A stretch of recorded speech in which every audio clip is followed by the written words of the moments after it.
안녕하세요. 사연에 빠지다의 DJ 민영입니다. 오늘도 사연 시작하기 전에 구독과 좋아요 버튼 눌러주시고요. 그럼 오늘의 사연 함께 시작해 볼게요. 안녕하세요. 저는 임대업을 하며 몇 군데 작은 게스트하우스를 운영하고 있는 50대 남자입니다. 일종의 가업이라서 아버지께서 하던 일을 제가 도맡아서 하고 있죠. 아래 동생들은 머리가 좋아서 공부를 곧잘 했다 보니 다 그쪽으로 나갔고 저는 공부와 연이 멀어서 어릴 때는 그저 사춘기를 핑계 삼아 사고나 치고 다녔습니다. 부모님께서는 저 때문에 속상했던 이야기를 다 하기 시작하면 천일도 부족하다고 하실 정도로 저는 망난이었죠. 그랬던 제가 군대를 다녀와서 뒤늦게 정신을 차리고 아버지 밑에서 바닥부터 하나씩 배워서 지금은 제가 다 맡아서 하고 있답니다. 지금의 아내와 만난 것은 아버지의 소개였습니다. 지인의 딸이라고 하면서 선이라도 보라고 하셨죠. 저는 이제 막 일에 재미를 느끼고 있었던 터라 내키지는 않았습니다. 솔직히 당시에는 연애라는 것에 신경 쓸 여력이 없었기 때문에 시큰둥한 마음으로 나갔어요. 그런데 딱 아내를 보는 순간 이 여자를 놓치면 평생 독신으로 살 수도 있겠다는 생각이 강하게 들더라고요. 네, 첫눈에 저는 무조건 아내와 결혼을 해야겠다 싶었습니다. 그래서 첫 만남에 대뜸 결혼식은 어느 계절이 좋으냐고 물었죠. 그때 아내가 저를 바라보던 눈빛이란 아내는 뭐 이런 미친놈이 있나 싶었다고 하더군요. 하지만 저는 그 이후로 끈질기가 아내에게 구혼을 했고 결국에는 결혼에 꼴이 날 수 있었죠. 아내에게는 남동생 둘과 여동생 하나가 있었는데 그 중에서도 막내인 여동생과는 나이 차이가 꽤 많이 났답니다. 제가 아내와 결혼할 때 막내 처제가 중학교에 입학할 정도였죠. 그러다 보니 제게 있어 처제는 큰딸 같은 느낌이 좀 있어요. 사연을 듣고 계시는 분들도 상상을 좀 해보세요. 이제 막 중학생이 된 처제가 형부라고 부르며 저를 따르는데 얼마나 귀엽겠습니까? 거기다 장인어른께서 일찍 돌아가셨기 때문에 맞사이인 제가 처제 학교 행사니 상담이니 이런 것까지 아내와 함께 다녀왔으니 저희에게는 큰딸이나 다름없었죠. 특히 고등학생이 되면서는 저희 집에서 학교를 다녔기 때문에 학교에서 늦게 마친다 싶으면 제가 학교 앞까지 부지런히 데리고 다니기도 했답니다. 요상한 친구들과 어울리지는 않을까, 누구한테 맞고 다니면 어쩌나, 정말이지 얼마나 제가 노심초사했는데요. 특히 우리 부부 사이에는 아들만 셋이라 딸 키우는 재미 같은 게 좀 있었고요. 처제는 정말이지 누구에게나 사랑받고 그 받은 사랑만큼 타인에게도 베풀 줄 아는 그런 사람이랍니다. 손도 야무지고 자기 생각도 명확하고 특히 자신이 하고 있는 일에도 자부심과 보람을 느끼는 사람이죠. 거기다 어른들에게도 잘하고 다른 사람을 나쁘게 말하지도 않아요. 똑소리 난다는 말을 사람으로 만들면 딱 우리 처제랍니다. 팔이 안으로 너무 굽는 것이 아니냐고 하실 수도 있겠지만 실제로 처제를 본 사람들은 하나같이 참 사람이 좋다는 이야기를 많이 할 정도니 제 말이 과장이라고는 할 수 없을 거예요. 모든 것이 완벽한 우리 처제에게 딱 하나의 단점이 있다면 그것이 바로 사람 볼 줄 모른다는 것이죠. 그 놈펑이 같은 동서만 봐도 알 수 있답니다. 물론 지금은 깔끔하게 정리해서 과거에 인연이 되었지만 정말이지 그 인간을 생각하면 아직도 자다가 벌떡벌떡 일어날 정도예요. 우리 처제가 동서 때문에 마음고생도 많았고 울기도 많이 울었거든요. 처제는 동서 따위 이제 다 잊고 속 시원하다고 하지만 저는 그때 헤어지면서 더 복수를 해주지 못한 것이 아쉬움이 남는답니다. 지금까지 제 사연 들으신 분들이라면 제가 너무 과하게 생각하는 것은 아닌가 싶으실 수도 있겠죠. 하지만 우리 처제와 동서의 이야기를 듣고 나신 후에는 분명 제 마음에 공감하실 거라고 확신할 수 있답니다. 처제는 연애를 잘 못했어요. 그렇게 야무진 사람이 좋아하는 남자 앞에서는 아무 말도 못하고 이리저리 끌려다니기만 했죠. 그것 때문에 아내도 엄청 속상해했는데요. 그 모습을 보고 저도 결코 마음이 편하지는 않더라고요. 그래서 결혼하고 싶은 남자가 있다고 했을 때는 저도 아내도 긴장을 좀 많이 했어요. 혹시나 또 이상한 놈이 걸려든 건 아닌가 하고 말이죠. 아내는 결혼을 너무 성급하게 결정한 것은 아니냐고, 정말 알아볼 만큼 알아본 것이냐고 몇 번이나 물어볼 정도니 말 다 했죠. 혹시 빚이 있다거나 병든 어머니 모셔야 한다거나 그런 사람은 아니지? 직장은 있어? 제대로 된 직장은 맞아? 언니, 무슨 질문이 그래. 나도 이제 예전에 내가 아니야. 그렇게 당했는데 아직도 정신 못 차리고 살까봐? 처제가 워낙 마음고생 많이 하니까 언니가 걱정돼서 그러지. 우선 집에 좀 데려와봐. 어떤 사람인지 보게. 결혼은 그 다음에 생각하고. 처제는 정말 좋은 사람이라고 입에 침이 마를 정도로 칭찬했지만 저도 아내도 그 말을 전혀 믿지 않았어요. 저보다 아내가 좀 더 심했는데요. 이전에 남자친구가 아픈 부모님을 핑계로 처제의 통장을 홀라당 가져간 이후로는 처제의 남자 보는 눈을 조금도 믿지 않았거든요. 저 역시도 크게 다르지는 않았지만 아내가 좀 더 심했다고나 할까요. 하여튼 그렇게 우리는 처제가 데려오는 남자가 어떤 사람인지 궁금해하며 대망의 그날을 맞이했어요. 동서의 첫인상은 나쁘지 않았어요. 키도 훤칠했고 인물이 좋더라고요. 정장을 입고 왔는데 핏이라고 하나요? 옷태가 남다르다 싶더라고요. 아내는 연예인을 해도 되겠다고 하며 저런 인간들이 얼굴값은 한다고 중얼거리기도 했죠. 아이들도 모델처럼 생겼다면서 눈을 동그랗게 뜨고요. 처음 뵙겠습니다. 이렇게 집으로 초대해 주셔서 감사합니다. 약소하지만 막걸리 좋아하신다고 들어서 가져왔습니다. 그리고 여기 안개꽃 좋아하신다고 들어서요. 고마워요. 이렇게까지 신경 써줘서. 들어와요. 동서는 약간은 굳은 얼굴이었지만 싹싹하게 인사하곤 집으로 들어왔어요. 저는 평소에 말이 많은 편이 아니라서 그날도 그저 동서의 행동을 유심히 살펴보기만 할 뿐 크게 가타부타 말하지는 않았죠. 저녁 식사가 끝나고 디저트를 먹는데 아내가 궁금한 것들을 물어보기 시작했어요. 부모님은 계시는지, 직장은 다니고 있는지, 구체적으로 무슨 일을 하는지 등등 누구든 물어볼 법한 내용들의 이야기를 하고 있었죠. 동서는 미리 준비라도 한 사람처럼 거침없이 대답을 하더라고요. 부모님께서는 일찍 돌아가셨지만 동생이 하나 있고 지금은 생산직에서 일하고 있다고 말이죠. 아내는 만족스러운지 고개를 끄덕이면서도 뭔가 석연치 않은 표정이었어요. 그래도 그동안 처제가 만났던 남자들 중에서는 괜찮은 쪽에 속하기는 한다 싶었답니다. 어때? 사람 괜찮지? 지금껏 네가 만났다는 놈들보단 낫지만 그래도 뭔가 좀... 언니도 참... 나 이번에는 진짜 괜찮은 사람 만난다니까?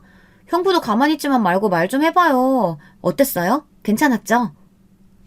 눈을 빛내며 물어보는 처제 앞에서 저는 차마 아내와 같은 생각이라고는 말 못했어요. 그저 한 번 본 사람을 누가 알 수 있겠냐 말하며 대답을 피할 뿐이었죠. 하지만 저나 아내의 반응이 처제는 못마땅한 것 같았어요.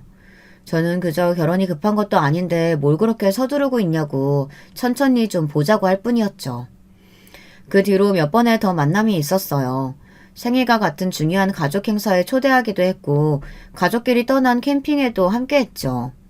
처제에게서 무슨 말을 들은 것인지는 모르겠지만 동서는 우리 가족에게 살갑게 정말 잘하더라고요. 아내도 그런 모습에 점점 마음을 열어가고 있었죠. 저 역시 그때까지만 해도 이번에야말로 우리 처제의 눈에서 눈물 나게 하는 놈은 아니겠구나 하고 믿었답니다. 제 발등을 제가 찍은 거나 다름없었지만 말이죠. 사건은 결혼 직후부터 벌어졌습니다. 갑자기 동서가 멀쩡하게 다니던 회사를 그만두고 사업을 시작하겠다는 거 아니겠어요? 사업이 쉽게 시작할 수 있는 것도 아니고 계획도 확실해야 하지만 자금도 그만큼 준비가 되어 있어야 하는 것이다 보니 쉽게 응원할 수가 없겠더라고요. 처제의 말로는 온라인 쇼핑몰이라 초기 자금이 많이 필요한 것은 아니라고 하더군요. 그리고 지금 살고 있는 집에서도 충분히 할 수 있기 때문에 걱정할 것이 없다고도 하고요. 제가 구식이라서 그런 건진 몰라도 아무리 온라인 쇼핑몰이라고 해도 갑자기 준비된 것도 없이 덜컥 연다고 해서 일이 잘 풀린다는 보장은 없지 않겠습니까? 저는 동서의 그런 마인드를 조금 더 이해할 수가 없었어요. 그러니 좋은 말이 나오지는 않았고요. 구체적으로 어떤 일을 할 것인지, 그 쇼핑몰이라는 곳에서 무엇을 팔 것인지 생각은 다 해봤나? 경쟁력을 얼마나 갖출 수 있는지 계획은 세워봤고, 하루아침에 멀쩡하게 다니던 회사 그만두고 온라인 쇼핑몰을 하겠다는 말을 하려면 그 정도는 준비가 되어 있어야지. 오랫동안 고민했던 일입니다. 말씀처럼 온라인 쇼핑몰이 한두 군데도 아니니 당연히 힘들 수 있겠죠. 하지만 초기 자본이 많이 들어가는 것도 아니고 저도 하면서 이리저리 부딪혀 보다 보면 길이 생기지 않을까요? 하다 보면? 동서, 지금 동서가 어디 혼자야? 가족이 있는데 가족 생각은 전혀 안 하나? 어떻게 하다 보면이라는 소리를 할 수가 있어? 저는 동서의 그 어정쩡한 반응에 뚜껑이 확 열리는 것 같았습니다. 당연히 하다 보면 노하우가 생기겠죠. 그런데 그 하다 보면이라는 단계에 들어가기 전에 어느 정도 계획이 있어야 할 거 아니겠어요. 사연을 듣고 계시는 분들 중에서 쇼핑몰 운영하시는 분들도 계실 텐데 한번 물어보고 싶네요. 시작하실 때 그냥저냥 흘러가듯 일을 시작하셨냐고 말이죠. 제가 자신하건대 아마도 그렇다고 대답하시는 분들은 하나도 없을 겁니다. 준비를 하고 시작해도 쉬운 일이 아닌데 하면서 알아가겠다니 지금 생각해도 짜증이 확 올라오네요. 하여튼 제가 격하게 반대를 하고 나서자 아내도 거들며 정확한 계획을 세워서 오라고 했죠.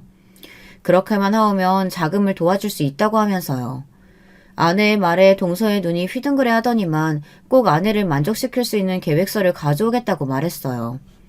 저는 그런 동서를 뒤로하고 처제에게 잘 생각하고 결정해야 한다고 말했죠. 그렇게 퇴사 사태가 벌어지고 6개월의 시간이 흘렀을까. 갑자기 동서가 퇴사를 하고는 사업을 하겠다고 하더군요. 저와 아내는 또 라는 생각으로 한숨을 쉬었죠. 하지만 이번에는 거창한 사업 계획서까지 가지고 와서는 고향 친구와 함께 선물 상자를 만들어 납품하는 일을 하겠다고 하더라고요. 갑자기 무슨 선물 상자를 만드냐고 생각했지만 동서는 진지하다고 하면서 사업 계획서를 꼭 봐달라고 하더라고요. 거기다 처제까지 설득당했는지 동서가 하고 싶은 대로 하게 두고 싶다고 했죠. 처제, 그게 무슨 말이야. 사업을 하게 두고 싶다니. 회사 일이 적성에 잘 안 맞나 봐요. 축 처진 어깨 보고 있는 것도 마음 쓰이고 쇼핑몰 같은 엉뚱한 것도 아니고 고향 친구랑 둘이서 계획서도 그럴듯하게 세웠더라고요. 거기다 상자 디자인이며 저도 도움이 될 수 있을 것 같아서요. 세상에 적성 맞는 일 하는 사람이 몇이나 된다고. 어깨 좀 처진 거 가지고 그렇게 마음이 약해지면 어떻게 하자는 거야. 요즘 사람들 2년 3년 정도 일하면 일종의 병처럼 다른 일하고 싶어진다고 하던데 그것도 한때야. 한때라고 하고 넘기기에는 그이가 진짜 준비 많이 했어요. 여기저기 시장 조사도 하러 다니고 상자 디자인도 막 생각해서 저한테 보여주고 하는데 이렇게 의욕 넘치게 일하는 모습 처음 봐서 좀 도와주고 싶어요. 저제는 정말 괜찮겠어? 저제 일도 힘들잖아. 그런데 선물 상자 디자인까지 해가면서. 처제는 자신이 하는 일과는 그 결이 다르기 때문에 충분히 가능하다고 웃으며 말했어요. 처제는 속옷을 디자인하는 일을 하고 있었거든요. 아내는 차라리 처제가 사업을 하겠다고 하면 믿음직스럽기라도 하지 이게 다 무슨 일이냐며 걱정이 태산이었죠. 하지만 결국 처제의 부탁을 못 이기는 척 초기 자금을 보태라고 1,000만 원을 내어주기도 했죠. 초반에는 여기저기 영업도 열심히 하고 디자인도 고민해가며 열정적으로 일을 하는 것 같았어요. 우리가 괜한 걱정을 했구나 싶은 생각이 들었죠. 실제로 거래처도 꽤나 생긴 눈치였어요. 가족 모임에도 바쁘다고 얼굴을 잘 비추지 않았거든요. 아내와 저는 가족 모임에 혼자 온 처제를 바라보며 대박까지는 바라지 않는다고 하면서 앞으로도 지금처럼 꾸준하게 일할 수 있기만 바란다고 웃어넘겼죠. 그런데 그 열정은 딱 6개월을 가더군요. 하루는 처제가 한숨을 내쉬며 사업을 접기로 했다는 이야기를 하더라고요. 갑자기 그게 무슨 소리냐고 물었지만 이유는 좀처럼 말하지 않더군요. 아내도 놀라서 닥달하자 결국 처제는 처음에는 선물 상자나 종이 가방이 잘 팔렸는데 언제부터인가 영업이 끊기더니 결국에는 적자만 이어진다고 고백했습니다.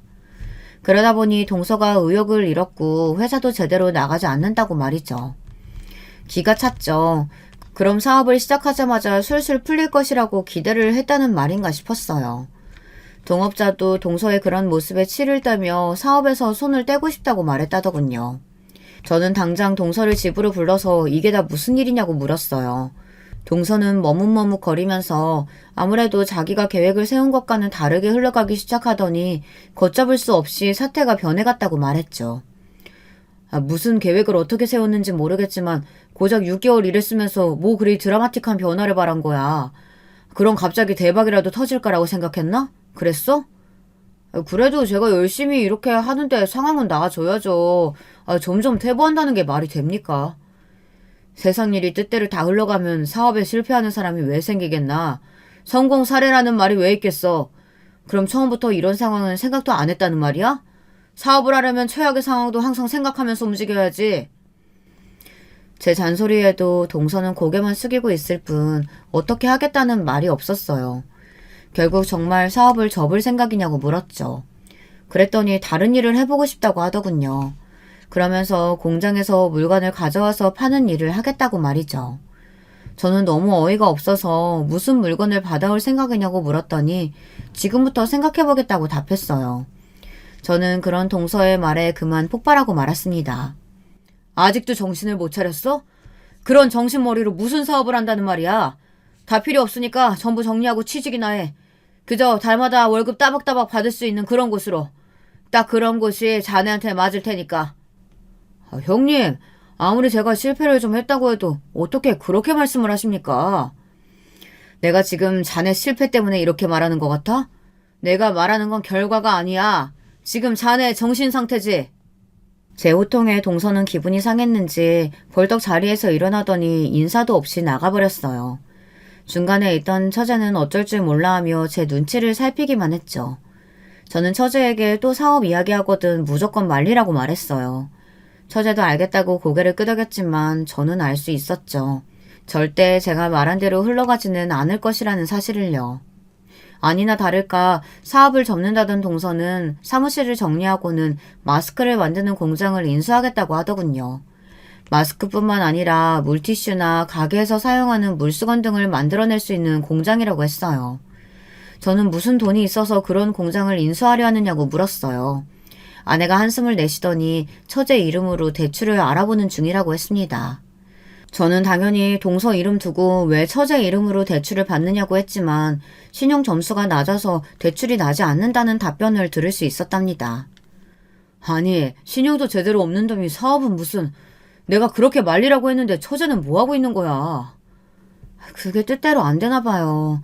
아주 막무가내로 나오는 모양인데 진짜 이러다 막내 빚더미에 올라오는 거 아니겠죠? 예전에 만나던 그 새끼 때문에 생긴 빚도 겨우 갚았는데 아휴, 진짜 지금이라도 확 이혼시킬까요? 무슨 핑계로 그놈이 이혼하자는 소리에 그렇게 하겠다고 잘도 나오겠다. 저와 아내는 땅이 꺼져라 한숨만 내쉴 뿐 뾰족한 수는 없었어요. 저는 며칠을 고민하다 결국은 처제를 불렀죠. 처제는 죄인처럼 고개를 푹 숙이고는 아무 말도 않더군요. 저는 그런 처제에게 대출을 받으려는 금액이 담긴 통장과 서류를 내밀었어요. 통장을 확인한 처제는 동그랗게 눈을 뜨고는 이게 다 무슨 돈이냐고 물었죠.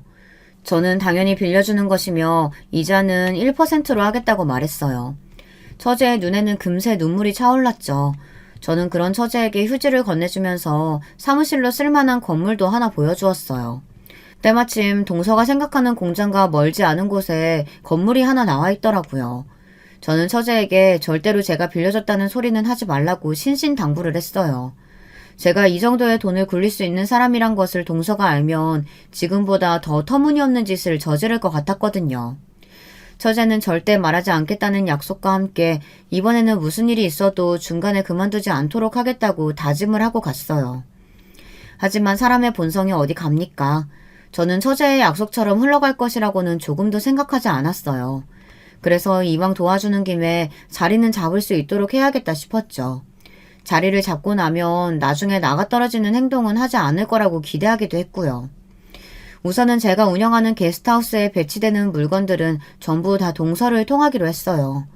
그리고 관리하는 건물에 새들어 있는 가게들에게도 필요한 물건을 동서에게 주문할 수 있도록 거래를 터주었죠. 물론 그 부탁을 하면서 월세를 낮춰주기도 했고요. 같은 업종에서 일하는 지인들에게도 비슷한 도움을 부탁했어요. 거기다 학창시절 같이 나쁜 짓 하던 녀석들에게도 말해서 거래처를 늘려주었답니다. 나름 암암리에 부지런히 움직였던 것이 도움이 된 것인지 동서의 회사는 금방 자리를 잡더라고요. 물론 동서는 자신이 잘해서라고 생각하고 있었지만요. 아내는 제가 너무 무리하는 것은 아닌가 걱정했어요. 과거의 인연까지 소환해서 도움을 줄 것이라고는 생각도 못했던 탓이겠죠. 하지만 그보다는 혹시나 그 인연이 제게 나쁜 영향이라도 주면 어떻게 하나 싶어 걱정을 하는 것이 눈에 보였답니다. 저는 절대로 예전처럼 살지는 않을 테니 걱정하지 말라고 하며 아내를 다독여 주었습니다. 그렇게 시간은 1년이 흘렀습니다. 처제는 한층 밝아진 얼굴이었죠. 동서는 잔뜩 어깨에 힘을 주고 우리 집에 오기 시작했고요. 유명한 술이라고 하며 고가의 선물을 가져오기도 했죠. 딱 거기까지만 했으면 좋았을 텐데 동서는 점점 선을 넘는 말을 하기 시작했어요. 한 번은 갑자기 여름에 가족끼리 발리로 여행을 가자고 하더라고요. 당연히 무슨 발리냐고 물었죠. 그랬더니 동서는 매년 다 낡은 강원도 펜션을 빌려 보내는 것도 지루하지 않느냐며 발리에 가서 제대로 휴가를 즐겨보자고 했어요. 동서가 말했던 곳은 가족들 별장이었는데 동서는 그곳을 빌린다고 알고 있었던 모양이더라고요. 아내가 나서서 한 소리 하려는 것을 제가 막아서며 발리로 가자고 말했죠. 동서는 자신이 다 준비하겠다고 큰 소리 치더라고요. 저는 고개만 끄덕였죠. 여행은 어땠느냐고요? 시작부터 끝까지 제게는 인내의 시간이었습니다. 저를 살살 긁는 동서를 참아주는 것이 무척이나 힘들었거든요. 동서는 비행기를 타는 순간부터 시작해서 머릿속 필터를 상실한 사람처럼 굴었어요. 형님, 비행기는 타보셨습니까? 제가 특별히 비즈니스석으로 준비했는데 아마 이런 비행기는 형님 평생의 처음이자 마지막이 될 정도일 겁니다. 저 정도 되니까 이렇게 가족들 다 비즈니스를 준비했지 형님이었으면 어림도 없죠. 여보, 제발 그만 좀 해. 진짜 왜 이래? 왜? 내가 없는 말 했어? 그리고 이번에 잡은 숙소도 또 예술인데요. 형님도 잘 받으셨다가 그 게스트하우스 인테리어 좀 고쳐보세요. 젊은 애들이 모일 수 있는 그런 주제가 있어야죠. 그렇게 했다가는 금방 망하십니다. 제가 손 좀 봐드려요? 말은 고맙지만 내가 충분히 알아서 잘하고 있으니까 자네는 자네 걱정만 하게. 동서는 이렇게 승승장구하고 있는데 걱정할 일이 뭐가 있겠느냐고 말하며 자기 도움이 필요하면 주저없이 말하라고 하더군요. 저는 알겠다고 짧게 대답하고는 여행 내내 되도록 동서와는 길게 말을 섞지 않겠다는 다짐을 했죠. 하지만 동서는 잠시도 쉬지를 않더군요. 가족여행인지 저한테 자랑하기 위한 여행인지 혼란이 올 정도였어요. 이름이 있는 와인을 권하며 싸구려 막걸리는 그만 마시고 이런 고급스러움을 좀 배워보라고 말하질 않나. 저녁 식사를 먹으면서도 엄청 유명한 셰프가 요리하는 곳이며 양이 좀 적게 나오더라도 이해하라고 하더군요. 무식하게 먹어대지 말라는 말도 함께 말이죠. 아내는 몇 번이나 제 눈치를 보면서 불안해했고 아이들은 자기들끼리 이모부가 좀 이상하다고 중얼거렸어요. 저는 그래도 좋은 곳에 왔는데 싸우고 싶지 않아 꾹꾹 눌러 참았죠. 하지만 동서는 그런 제 모습을 다르게 오해하는 것 같았어요. 제가 자기 앞에서 귀를 못 편다고 말이죠. 한국으로 돌아오자 동서의 선을 넘는 행동은 더 심각해지면 심각해졌지 나아지지는 않았어요. 하루는 처제 생일을 맞이해서 다 함께 저녁을 먹기로 했죠. 동서가 근사한 레스토랑을 예약했다고 나섰지만 아내가 생일에는 미역국을 먹어야 한다며 단호하게 집에서 먹자고 하더군요. 동서는 입이 한 발을 빼고는 마지못해 참석했답니다. 초반 식사 시간은 그래도 괜찮았어요.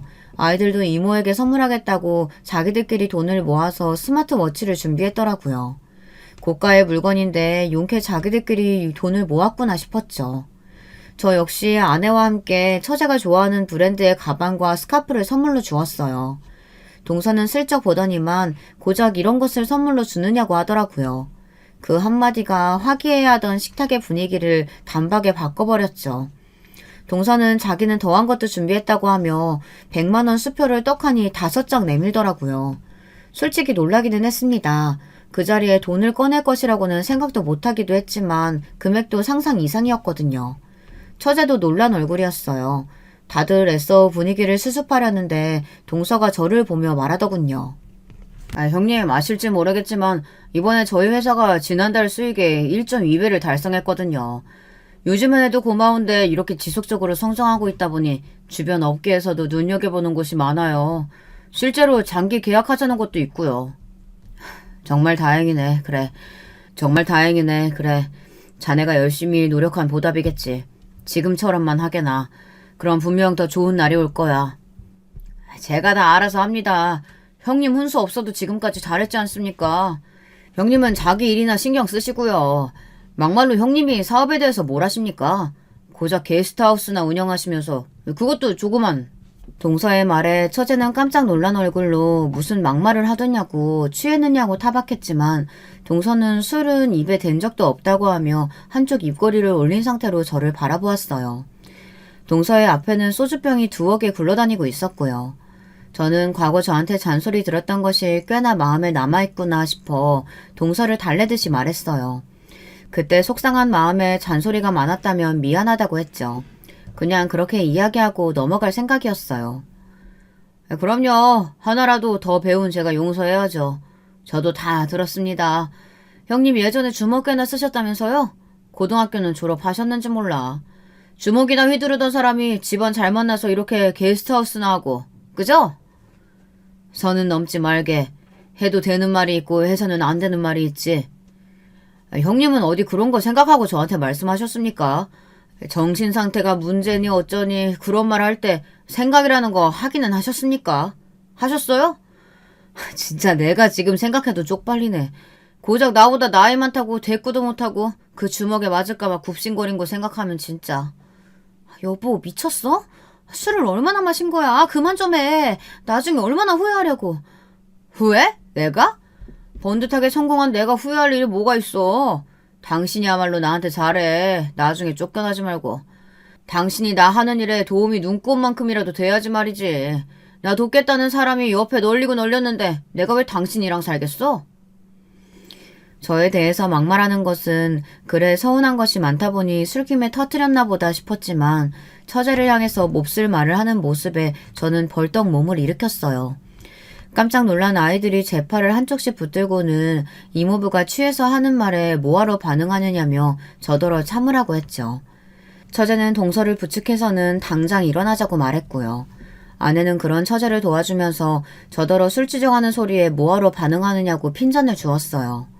하지만 그렇게 말하는 아내의 표정도 딱딱하게 굳어 있었죠. 다음날 동서는 자신이 실수했다며 바로 연락이 왔어요.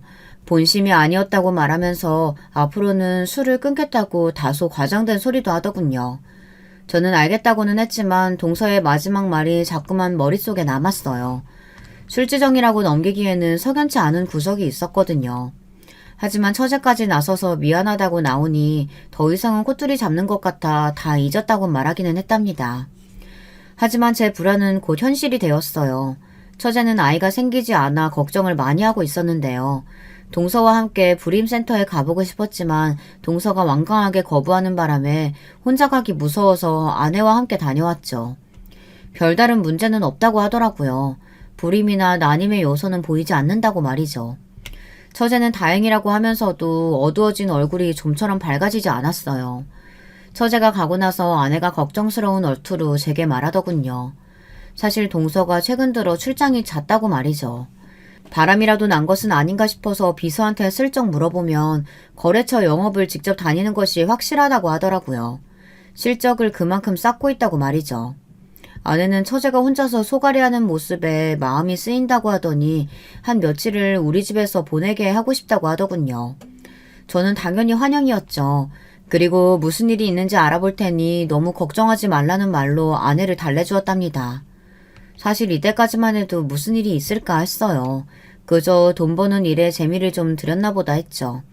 과거에 했던 말이 떠오르기는 했지만 저는 동서를 믿었습니다. 적어도 처제에게만큼은 상처를 주지 않을 것이라고 말이죠. 아마 사연을 들으시는 분들은 무슨 근거로 믿을 수 있느냐고 한심해하실 수도 있겠죠. 저도 지금 생각하면 근거도 없이 바보 같은 짓을 했구나 싶거든요. 저도 이런데 듣는 분들은 오죽하시겠습니까? 제가 진실을 알게 된 것은 처제가 독감을 핑계로 우리 집에서 지내고 있을 때였어요. 나름 그 지역에서는 고급으로 분류되는 술집을 운영하는 친구가 사진 하나를 보내주었죠. 동서 아니냐며 말이죠. 흐릿한 사진이긴 했지만 저는 동서를 단박에 알아볼 수 있었어요. 하지만 제 시선은 동서의 곁에 앉은 숱한 여자들과 또래로 보이는 남자들의 모습을 훑고 있었어요. 저는 친구에게 당장 좀 만나자고 하곤 어떻게 된 사진이냐고 물었어요. 그 꼬맹이 남편 맞지? 왜 너 결혼할 때 재수씨 옆에 있던. 형수님이겠지. 하여튼 그래. 우리 막내 처제 남편이야. 이 녀석이랑 같이 있는 사람은 누군데? 너희 가게 사람들이야? 아니 같이 들어온 인간들인데 아이씨 너 이렇게 얽히는 꼴 보기 싫어서 말 안 하려고 했는데 좀 수상쩍어서. 그 같이 있는 새끼 우리 동네에서 유명해 약쟁이로. 여기저기 약 공급하는 놈인데 꼬리가 좀처럼 잘 밟히질 않거든. 저는 머리를 세게 한 대 맞은 기분이었어요. 담배도 안 피운다고 들었기에 충격은 더했죠. 하지만 거기서 끝이 아니었어요. 옆에 앉은 여자 한 명을 찍어주더니 아무래도 보통 사이가 아닌 것 같다고 말했죠. 그러면서 두 인간이 키스하는 사진을 보여주었어요. 그것도 화장실에서 말이죠. 저는 입이 떡하니 벌어졌어요. 독감으로 힘들어하는 처제의 얼굴이 머릿속에 몇 번이나 스쳐 지나갔죠. 저는 온몸을 부르르 떨며 절대 용서할 수 없다고 말하고는 벌떡 자리에서 일어났어요. 그런 저를 친구가 붙들고는 진정 좀 하라고 하더니 아직 할 말이 더 남았다고 하더군요. 아니 여기까지 왔는데 무슨 할 말이 더 남았느냐고 물었더니 이번에는 장부를 하나 보여주더군요. 저는 외상장부인가 했어요. 그런데 그것도 아니었죠. 이게 다 뭐냐? 이 숫자들은 다 뭐고? 내가 진짜 이 말까지는 안 하려고 했는데 그 새끼 여기저기 뒷돈 받아가면서 물건 가지고 장난 좀 치고 있어. 다들 네 소개라서 말도 못하고 끙끙거리는데 이번 기회에 내가 좀 나서기로 했다. 웃돈을 더 주면 제대로 된 물건 주고 안 그러면 불량품 끼워서 팔아치우고 있어. 임마, 그럼 당장 거래를 끊어야지. 무슨 약점이라도 잡혔어? 왜 그러고 있어? 말했잖아. 다 너한테 신세진 녀석들이라 뭐라 말도 못한다고. 근데 이 새끼가 뭘 눈치챈 건지 우리한테만 이러는 것 같아. 우리들. 저는 친구가 말하는 우리들의 의미를 단박에 이해했어요. 저랑 같이 어울려 다녔던 친구들의 영업장을 말하는 것이었죠. 다들 과거 청산하고 성실하게 살아가는 친구들이었는데 괜히 제가 부담을 준 것 같아 미안해 어쩔 줄을 모르겠더군요. 저는 당장 거래처를 바꾸라고 말하고는 손해본 것은 제가 다 부담하겠다고 말했어요. 친구는 다들 돈이 궁해서 하는 말이 아니라고 하면서 괜히 제가 나중에 당할까봐 그렇다고 했죠. 저는 친구에게 사과하고는 그 길로 동서를 찾아갔습니다. 동서의 회사는 1년 전과는 완전히 달라졌습니다. 처음 매입했을 때의 모습은 상상이 되지 않을 정도였죠. 입구부터 아주 잔뜩 돈을 바른 흔적이 역력했어요. 좋은 마음으로 온 것이 아니다 보니 입구에 있는 것들 하나하나가 다 돈지랄한 것으로밖에 보이지 않았답니다. 동서를 찾아왔다고 말하자 안내데스크에 있던 직원이 저를 위아래로 훑어보더군요. 급하게 나오긴 했지만 그래도 평소 임대 건물을 돌아보던 정장을 챙겨 입고 있었던 저는 이상한 기분이 들었지만 잠자코 있었습니다. 사장님께서는 지금 손님 만날 상황이 아니신데 이름과 연락처 남겨주시면 추후 다시 약속 잡을 수 있도록 하겠습니다. 그럴 필요 없어요. 가족이거든요.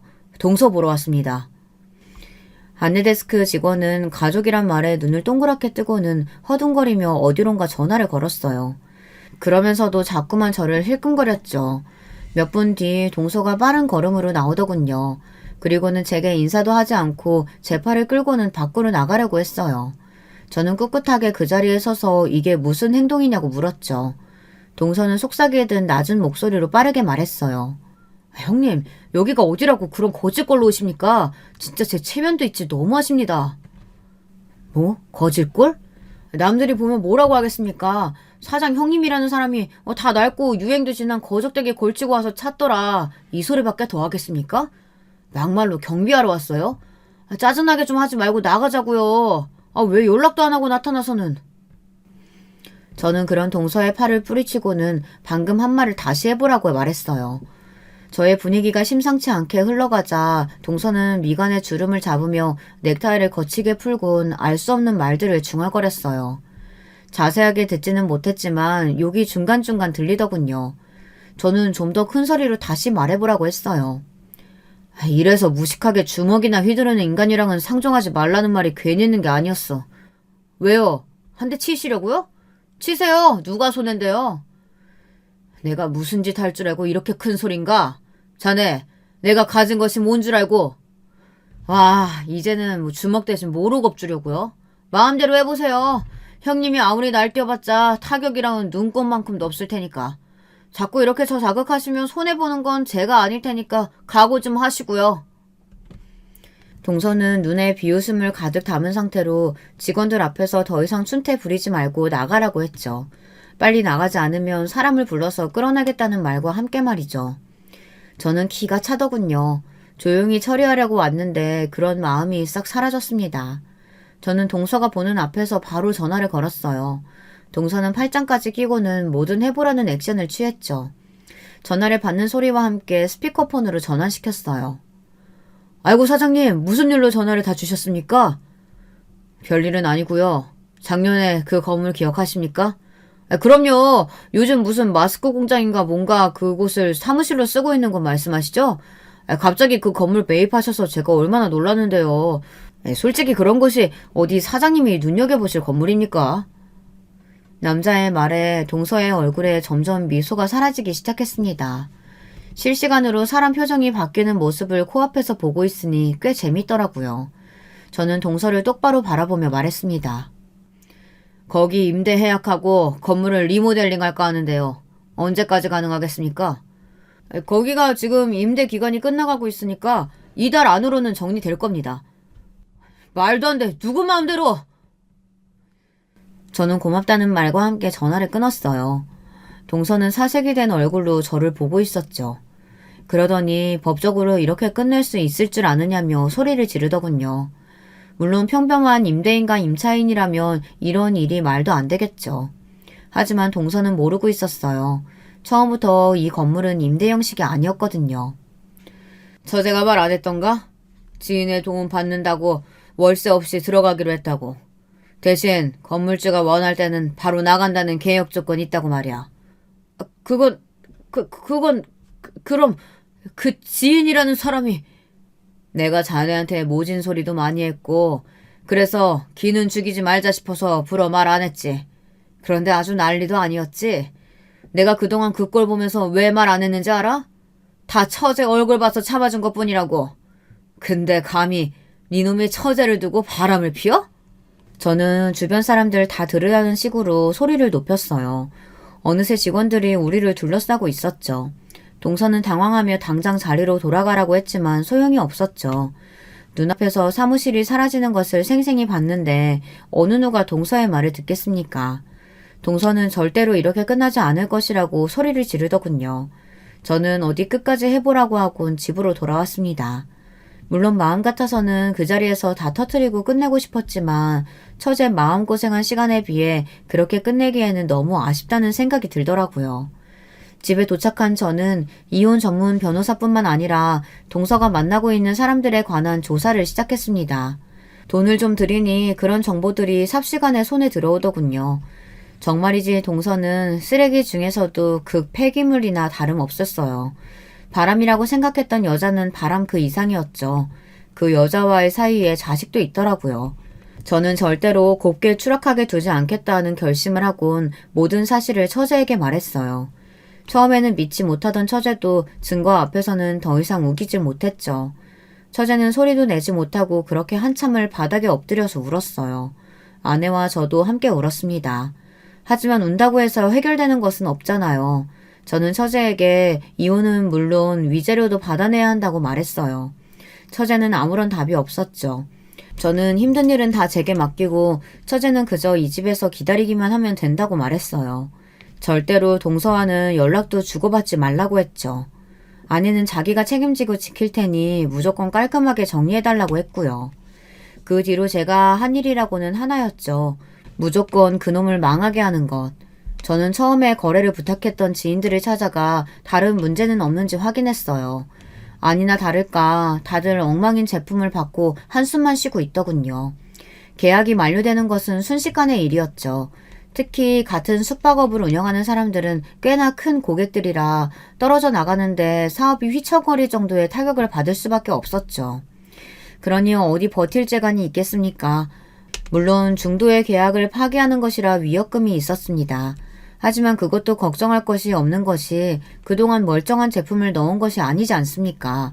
저는 피해를 본 거래처를 돌면서 위약금을 내는 대신 고소장을 보낼 수 있도록 법적인 도움까지도 아끼지 않았습니다. 그 사이 동서는 이 모든 일을 막아보려고 했지만 당연히 할 수 없었죠. 모든 일을 다 처리하고 일주일이 지났나 동서가 저를 찾아왔어요. 저더러 거짓골을 하고 찾아왔다고 화를 내더니만 본인이 진짜 거짓골을 한 상태였죠. 저는 무슨 일로 찾아왔냐고 물었습니다. 아무것도 모르는 것처럼 말이죠. 동서는 다짜고짜 제 앞에 머리를 조아리며 살려달라고 말했어요. 살려달라니? 남들이 보면 내가 자네한테 몹쓸 짓이라도 한 줄 알겠어. 나는 그저 도와줬던 것을 정리했을 뿐인데 말이야. 그렇게 잘난 사람이라면 이제는 내 도움 없이도 스스로 꾸려가야지. 안 그래? 형님, 제가 진짜 미쳤었나 봅니다. 앞으로 진짜 잘하겠습니다. 한 번만 살려주시면 제가 와이프한테도 잘하고 형님께도. 아니, 그럴 필요 없어. 자네는 잘할 필요 없네. 앞으로 남이 될 사이인데 뭘 잘한다고 그러나? 저는 동서에게 준비된 이혼 서류를 내밀며 사인을 하라고 말했어요. 동서는 절대 이혼은 못한다며 버티더군요. 우리 처제를 사랑한다는 말도 안 되는 소리를 하면서 말이죠. 저는 너무 어이가 없어서 아이와 아이 엄마는 어쩌고 그런 말을 하느냐고 했죠. 그랬더니 동서는 자기 아이가 아니라고 딱 잡아떼고는 그 여자도 스토커일 뿐 절대 불륜관계가 아니라고 답했습니다. 진짜 같은 남자로서 책임감이라고는 조금도 찾아볼 수 없는 동서의 모습에 혐오감까지 밀려왔습니다. 아니 적어도 자기 자식이 있는데 어떻게 저런 말을 할 수 있나 싶더라고요. 인간 대기는 틀렸다고 생각했지만 지금 보니 금수보다도 못한 놈이구나 싶었답니다. 그런 건 내 알 바 아니고 그냥 얌전히 사인하지 그래. 더 큰일 터지기 전에 말이지. 자네 그 더러운 입에 자꾸 우리 처제 이름 모르면 내가 여기서 멈추지 못할 것 같거든. 형님 진짜 믿어주세요. 저 열심히. 사인할 생각 없으면 꺼져. 형님 3번의 기회는 주셔야죠. 제가 바람을 피운 건 맞지만 그렇다고 와이프한테 못한 것도 아니지 않습니까? 기념일 잊지도 않았고 선물도 항상 챙겼다고요. 저만큼 와이프한테 잘하는 남자도 없습니다. 그러니까 그 점을 생각해서라도. 저는 더 이상 듣고 있다가는 귀가 썩지 않을까 싶은 생각이 들어 사람을 불러서는 당장에 끌어내라고 말했어요. 동서는 마지막까지 발버둥을 치더군요. 그렇게 쫓겨난 동서는 우리 집까지 찾아가서 문 앞에서 처제를 목 놓아 부르며 용서해달라고 했어요. 아마 처제라면 마음을 돌릴 수 있을 거라고 여긴 것 같았죠. 하지만 처제는 동서의 목소리만 들어도 부르르 떨면서 힘들어했어요. 그리고 그런 모습을 보고 있던 저는 아껴두었던 마지막 카드를 빼들었습니다. 검찰에 동서를 신고했죠. 회사 돈을 마음대로 쓴 것은 물론 불량품을 납품한 것까지 빼곡하게 적은 신고장을 넘겨주었어요. 혹시나 이 정도로는 그냥 벌금으로 끝날까 싶어서 친구에게 받은 정보까지도 넘겼죠. 약쟁이와의 연관성까지도 슬쩍 흘렸더니 반응이 바로 오더군요. 동서의 구속영장 발부 소식은 금방 알려졌습니다. 당연히 회사는 공중분해될 위기에 빠졌고요. 다들 제가 공장까지 밀어버릴 것이라고 생각하는 것 같았어요. 그리 큰 회사는 아니었지만 저는 전혀 그럴 마음이 없었답니다. 거기서 일하는 사람이 무슨 죄가 있겠어요.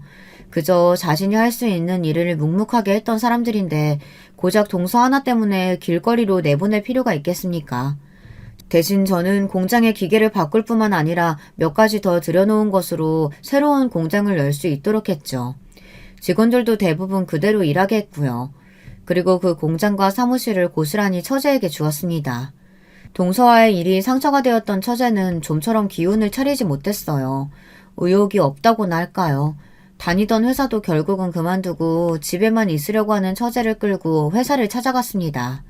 처음 공장으로 왔을 때는 처제도 아내도 안색이 어두웠어요. 잊고 싶은 기억의 장소로 제가 데려왔으니 말이죠. 그런 두 사람의 표정은 금방 놀람으로 바뀌었어요. 평소에 큰 소리 내지 않던 아내도 깜짝 놀라더군요.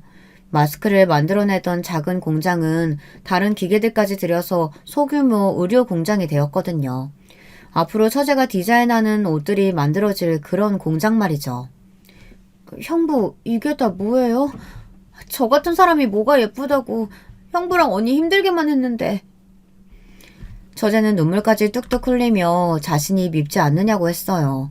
바보같이 남자한테 속아서 겪지 않아도 될 일까지 겪게 만들었는데 자기라면 미울 것 같다고 했죠. 저는 그런 처제의 어깨를 토닥이며 처제의 잘못도 아닌데 왜 처제를 미워해야 하느냐며 대답했습니다. 제 눈에는 아직도 막 중학교에 입학한 모습 그대로이며 평생 그럴 것이라고도 말이죠. 제 말에 아내도 처제도 펑펑 눈물을 흘렸습니다. 이렇게 모든 일이 정리되는 것 같았습니다. 하지만 딱 하나 해결되지 않은 문제가 있었어요. 동서가 자취를 감춘 것인지 잡혔다는 소식이 들리지 않았죠. 아직 이혼 서류를 마무리하지 않은 상황에서 연락이 끊겼으니 이걸 어떻게 해야 하나 걱정이 되었거든요. 그런데 그것도 오래가지는 못했어요. 동서와 불륜관계를 맺고 자식까지 낳아 키우던 여자가 자기 손으로 동서를 신고했거든요. 뻔한 일 아니겠습니까? 동서가 사장 소리 들을 때는 그래도 떨어질 떡고물이 있으니 잘해줬겠지만 아무것도 남지 않은 도망자 신세의 남자를 그 여자가 받아줄 리가 있겠습니까? 덕분에 이혼 절차도 손쉽게 밟았죠. 끝까지 이혼은 못한다고 버티던 동서도 결국에는 다 포기하고 사인을 하더군요. 그 와중에도 이혼 서류 사인을 거래로 삼아 형은 피하게 해달라고 하는데 정말이지 어처구니가 없었죠. 저는 지인들의 손해배상 고소는 막아주겠다고 했습니다. 사실 그 사람들을 소개시켜준 건 저니까 제가 피해를 갚아줘야 한다는 일종의 죄책감이 있었거든요. 이 모든 일이 지난 1년 사이에 있었던 일이었어요. 지금이야 처제도 활기 넘치는 작은 공장의 사장님이 되셨고 아내도 처제의 일이 재밌어 보이는지 거기에 출퇴근하고 있죠. 그놈은 초범이라 얼마 형을 살지 않고 나온다고 하는데 나온다고 해도 할 수 있는 것이 뭐가 있겠습니까? 만약 처제 근처에 나타나는 일이 생긴다면 제가 가만히 안 둘 작정이거든요. 저는 우리 가족들을 위해서라면 뭐든 할 준비가 되어 있는 사람이니까요. 마지막까지 저희 가족들의 이야기를 들어주셔서 정말 감사합니다. 여러분, 두 번째 사연 시작하기 전에 좋아요와 구독 꼭 눌러주실 거죠? 그럼 두 번째 사연 바로 시작합니다. 안녕하세요. 저는 경기도 수원에 거주하고 있는 50대 후반 여자입니다. 요즘 날씨를 보니 확실히 겨울이 다가오는 게 느껴지더라고요. 저는 겨울을 생각하면 유난히 생각나는 사건이 있어서 용기 내어 제보하게 되었습니다. 겨울은 저에게 정말 의미 있는 계절이거든요. 왜냐하면 남편을 처음 만난 계절도 겨울이었고 아이가 태어난 계절도 겨울이에요. 아주 어릴 때는 겨울을 싫어했는데 이런 경험들로 인해 오히려 좋아하는 계절이 되었습니다. 사실 저는 어릴 때 매우 가난했기 때문에 겨울을 좋아하지 않았죠. 당장 옷 입는 것부터 집안 공기까지 차가우니까 걱정하느라 시간을 다 잡아먹었던 기억이 나요. 저는 아버지가 없어서 어머니가 홀로 저를 키우셨거든요. 그래서 어머니는 돈이 되는 일이면 다 하셨습니다. 건물 청소부터 시작하셔서 식당 주방일도 하시고 길거리 가판대에서 양말이나 속옷을 팔기도 하셨고 안 해본 일이 없으세요. 와중에 세상은 돕고 살아야 한다고 하시면서 우리 형편보다 어려운 이웃들을 돕기도 하셨죠. 저는 어릴 때는 도저히 우리 어머니가 이해가 가지 않았어요. 당장 우리도 너무 힘든데 누가 누굴 돕겠다는 건지 어렸던 저는 잘 모르겠더라고요. 하지만 어머니는 우리가 이렇게 베풀어야 나중에 다 우리 복으로 돌아온다고 하시면서 봉사활동도 많이 나가셨어요. 예를 들면 보육원에도 가시고 독거노인을 위한 김장김치 담그기 혹은 동네 산에 올라가셔서 쓰레기를 줍기도 하셨죠. 시간이 지나면서 아마 제가 고등학교 때로 기억하는데요. 그때부터는 저도 그런 어머니가 자랑스러워서 오히려 같이 봉사활동을 다녔습니다. 그리고 봉사활동은 제가 성인이 되고 나서도 꾸준히 했었는데 거기서 남편을 만나게 되었어요. 보육원에 가서 아이들과 놀아주고 또 원장님을 도와 이런저런 일들을 하는 봉사활동이었는데 남편도 마침 그 보육원으로 봉사활동을 왔었고 같이 봉사하며 연인으로 발전하게 되었습니다. 제가 남편을 만나면서 가장 놀랐던 점이 있는데 그것은 바로 남편도 홀어머니 밑에서 자랐다는 점이에요. 저는 처음에 그 소리를 듣고 우리는 정말 운명이라고 느낄 만큼 많은 위안을 얻었어요. 같은 공통점이 있다는 게 사람 사이 관계에서 정말 큰 영향을 미치더라고요. 물론 이 공통점 말고도 우리는 공통점이 많았기 때문에 별탈 없이 잘 사귈 수 있었죠. 제가 등산을 정말 좋아하는데 남편도 주말마다 등산을 간다고 하더라고요. 남들은 어디 유원지나 예쁜 곳을 찾아다닐 때 저희는 그래서 등산을 했던 기억도 새록새록 떠오르네요. 또 다른 공통점도 있었는데 저는 집안 형편이 너무 어려워서 대학에 진학하지 않았어요. 그 대신 서울에 있는 어떤 건설회사에서 격리로 일을 하게 되었는데 남편도 집안 사정이 좋지 않아서 고등학교를 졸업하고 바로 일을 하게 되었어요. 많은 공통점이 있어서 서로 위태로운 시기에 잘 의지하면서 버텼던 것 같습니다. 그런데 그렇게 한 3년 정도 만났을까요? 어느 날 제가 몸이 너무 이상한 거예요. 너무 이상해서 병원에 갔더니 저보고 산부인과를 가라고 하더라고요.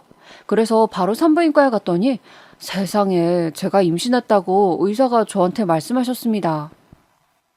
자기야, 어떡해. 나 정말 너무 당황스러워.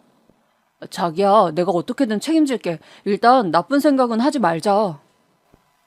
제가 막 당황해서 울고불고 난리를 치니까 남편은 일단 저를 안심시켰어요. 저는 아직도 제가 난리치던 명동거리가 머릿속에 생생히 기억날 정도로 그때의 일이 상당히 강렬해요. 사실 저는 아이를 낳고 싶었기 때문에 자기가 알아서 책임진다고 남편이 말하니까 속으로 되게 든든했던 기억이 나네요. 일단 저도 남편도 20대 초반이어서 모은 돈이 많지 않았고 부모님들도 당연히 임신해서 결혼하게 될 거라고는 생각지도 못했을 거예요. 그래도 뭐 어쩔 수 없잖아요.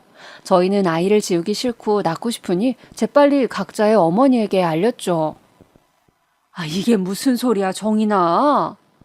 물론 우리 어머니는 제가 말하니까 정말 뒤로 넘어가셨습니다. 제가 남자친구가 있다는 사실은 물론 어머니도 알고 계셨지만 이렇게 빨리 결혼하게 될 거라고는 전혀 예상하지도 못하셨기 때문에 처음엔 반대를 정말 심하게 하셨어요. 그리고 설상가상으로 남자친구의 어머니도 반대하셨다고 하더라고요. 그런데 여러분, 그거 아시죠? 원래 사랑은 반대할수록 더 견고해지잖아요. 차라리 그래 너네끼리 알아서 살라 하셨으면 남편과 저는 막막해서 결혼하지 않았을 수도 있을 것 같아요. 그런데 양가에서 다 반대하시니까 저희가 무슨 드라마나 소설 속에 나오는 주인공이 된 것처럼 오히려 돈독해졌습니다. 그리고 자식 이기는 부모 없다는 아주 유명한 말도 다들 아시죠? 저희가 절대 아기는 못 지우고 무조건 결혼하겠다고 들어놓으니까 뭐 어쩌겠어요. 그렇게 저와 남편은 속도 위반으로 결혼하게 되었습니다. 당연히 모은 돈이 없었기 때문에 저희는 시댁으로 들어가서 합가하게 되었어요. 차근차근 아이 낳고 2, 3년만 살고 독립해서 행복하게 살자는 것이 저와 남편의 목표였죠. 그리고 저는 임신 때 입덧이 정말 너무 심했기 때문에 회사를 결국 그만두었습니다. 그래서 시댁에서 시어머니와 시누이 그리고 제가 낮 동안에는 같이 있게 되었는데요. 정말 지금 와서 말하는 거지만 너무 끔찍했어요. 시누이는 그때 당시 갓 20살이었어요. 저는 외동이라 처음에는 시댁에 들어가서 살게 된다면 여동생이 생기는 거니까 얼마나 좋아했는지 몰라요. 같이 쇼핑도 하고 장도 보고 요리도 하고 아주 즐거운 상상의 나래를 펼쳤죠. 그런데 그것은 정말 제가 들어간 첫날 깨지게 되었어요. 저희는 사정상 아이를 미리 가졌으니까 결혼식을 올리지 못했어요. 그래서 바로 시댁으로 들어갔는데 제가 도착해서 인사하자마자 시누이가 저에게 뭐라고 했는지 아시나요, 여러분? 언니, 제가 먹은 거 설거지 해주세요. 이러고 저를 쳐다보지도 않고 바로 약속 있다고 친구를 만나러 나갔어요. 저는 정말 황당했지만 시어머니도 아무렇지 않게 짐은 저쪽 방에 두고 나오면 된다고 하시더라고요. 남편은 그때 출근했었기 때문에 저는 얼떨결에 짐을 놔두고 정말 설거지를 먼저 하게 되었어요.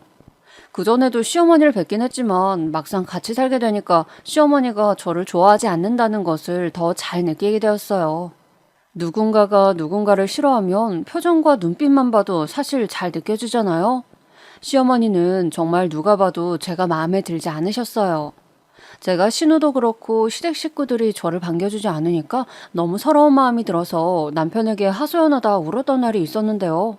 그걸 또 어떻게 하셨는지 다음 날에 남편이 출근하니까 저한테 막 뭐라 하시더라고요. 아이, 너는 그렇게 여자가 입이 가벼워서 어떡하니? 네 아이가 들으면 어쩌려고? 그거 듣고 나오자마자 할머니 싫어하겠다. 정말 속상했지만 돈이 없으니 분가를 할 수가 없어서 참을 수밖에 없었습니다. 그렇다고 친정집으로 가기엔 남편 회사와 거리도 있었고 무엇보다 너무 작아서 셋이 살기엔 무리였어요. 만약 거기에 아이까지 태어나면 정말 단칸방이라 키우기도 쉽지 않았죠. 울며 겨자 먹기로 시댁에서 살 수밖에 없었어요. 그렇게 태교는 무슨 구박받으면서 몸도 제대로 챙기지 못한 채로 저는 아이를 출산하게 되었습니다. 아이의 성별은 아들이었고 저는 그래서 내심 시어머니가 저를 예뻐하실 줄 알았어요. 그런데 그건 정말 제 착각이었죠. 어머, 우리 손자 이마 이쁜 것 좀 봐. 완전 우리 아들 판박이네. 아유, 발가락은 우리 딸하고 똑같네. 아, 정말 우리 아들하고 똑같이 생겼다. 역시 피는 어디 안 가. 다 시어머니가 하신 말씀이에요. 제가 나왔는데 시어머니는 지금까지 단 한 번도 좋은 부분을 저와 닮았다고 하신 적이 없으세요. 유일하게 닮았다고 하셨던 건 잘 우는 거예요. 엄마 닮아서 잘 우네. 저러면 안 되는데. 그냥 흘러가듯 하신 말인데 저는 저 말이 뭐라고 그렇게 상처를 많이 받았는지 모르겠어요. 그래도 시어머니가 아들은 예뻐하시니 그걸로 위안 삼았죠. 그리고 아들을 낳고 키우느라 정신이 없었는데 시누이가 가게를 열게 되었어요. 시댁 근처에 시장이 있는데 거기 안에 분식집을 개업한다고 하더라고요. 시누이는 그때 결혼 예정이었는데 시누이 남편 될 사람이 분식집을 열어준다고 했다고 시어머니가 저에게 굉장히 자랑을 많이 하셨죠. 저는 들고 간 게 하나도 없었기 때문에 눈치가 많이 보였었던 기억이 나네요. 그래도 한 가지 좋았던 점은 신우가 결혼하게 되면 같이 살지 않아도 되니까 그건 정말 좋았어요. 그리고 딸이 가게를 연다고 하니까 시어머니가 신나서 여기저기 자랑하러 많이 나가셔서 아들과 둘이 집에 있는 시간이 늘어났기 때문에 그것도 좋았어요. 하지만 이렇게 좋았던 시절도 얼마 가지 않았죠. 바로 남편 때문인데요. 아마 이 사연을 듣고 계신 분들 혹시 남편이 혹은 본인이 보증 사기를 당하신 기억이 있을 수도 있겠죠. 네, 바로 저희 남편 얘기입니다. 남편의 제일 친한 친구, 저도 아직도 이름이 기억나요. 병철 씨가 보증인으로 우리 남편을 세웠고 남편은 거기에 서명했고 결과적으로 시댁으로 빚쟁이들이 들어와서 난리치게 되는 사건이 일어났어요. 누구세요? 누구신데 여기 들어오시는 거예요? 여기 최상철 집 맞지? 갑자기 남편의 이름을 대면서 험악한 사람들이 집에 쳐들어왔어요. 제가 너무 무서워서 남편에게 전화하자 남편은 곤란해하면서 바로 온다고 하더라고요. 그때 시어머니가 안 계셨기 때문에 저는 시어머니가 오시기 전에 남편이 빨리 왔으면 좋겠다고 생각했는데 정말 이런 안 좋은 일은 꼭 겹쳐서 일어나게 되는 거 아시죠? 남편이 도착하기 전에 시어머니가 먼저 들어오셔서 그 광경을 다 보셨고 시어머니는 그대로 쓰러지셨습니다. 그리고 남편이 들어왔고 저는 그냥 정말 아들을 품에 안고 펑펑 울었던 기억이 나요. 그렇게 저희는 빚을 많이 지게 되었고 시어머니의 구박은 더 심해졌어요. 이미 다들 너무 잘 아시고 계시겠지만 여러분 정말 보증은 서는 게 아니랍니다. 그리고 저는 일이 되는 모든 일을 알아보기 시작했어요. 남편도 잘 다니던 회사를 그만두고 공사판에 가서 막노동을 시작했어요. 왜냐하면 그게 더 돈이 조금이라도 많이 벌 수 있었어요. 그리고 저도 일을 알아보는데 저희에게는 아이가 있잖아요. 그래서 제대로 된 일을 구하기가 너무 힘들더라고요. 식당 일을 알아봐도 아기가 있으니까 많은 시간을 낼 수가 없었고 다른 집에 가서 가사도우미라도 해볼까 했지만 역시 아기와 함께 일을 한다는 것은 불가능이었죠. 그렇다고 일을 안 하기엔 빚쟁이들이 무서웠고 또 시어머니 눈치도 너무 많이 보였어요. 그래서 결국엔 신우가 하는 시장 안에 있는 분식집에서 일하게 되었어요. 저는 신우가 나가서 사니까 숨통이 튀어서 살 것 같았는데 제가 제 발로 다시 신우와 만나게 될지 상상도 못했어요. 그래도 별 수 없었죠. 그렇게라도 일하지 않으면 빚을 갚을 수가 없었으니까요. 신우는 본인 오빠지만 정말 한심하다고 저한테 대놓고 욕하더라고요. 시어머니도 같이 가게에 계셨는데 종일 다른 종업원들에게 저와 남편 욕을 했어요. 그래도 손은 안으로 굽는다고 하죠. 결국 남편을 욕하던 것은 죄다 제 욕으로 연결되었습니다. 제가 만약 주문을 잘못 받으면 뭐라고 하셨는지 아세요? 아이고, 저러니까 빚이 생기지. 저렇게 실수하니까 빚쟁이들이 찾아오지. 얘, 너 자꾸 그렇게 할 거면 그냥 집에 가. 정말 속상해서 일하다가 운 적이 한두 번이 아니랍니다. 게다가 저는 아이를 데리고 다녀야 해서 더 눈치가 많이 보였어요. 친정 어머니한테 부탁할까 생각도 많이 해봤지만 어머니는 혼자 생활하시는 것도 힘드신데 제가 짐을 더 얹어줄 수는 없었어요.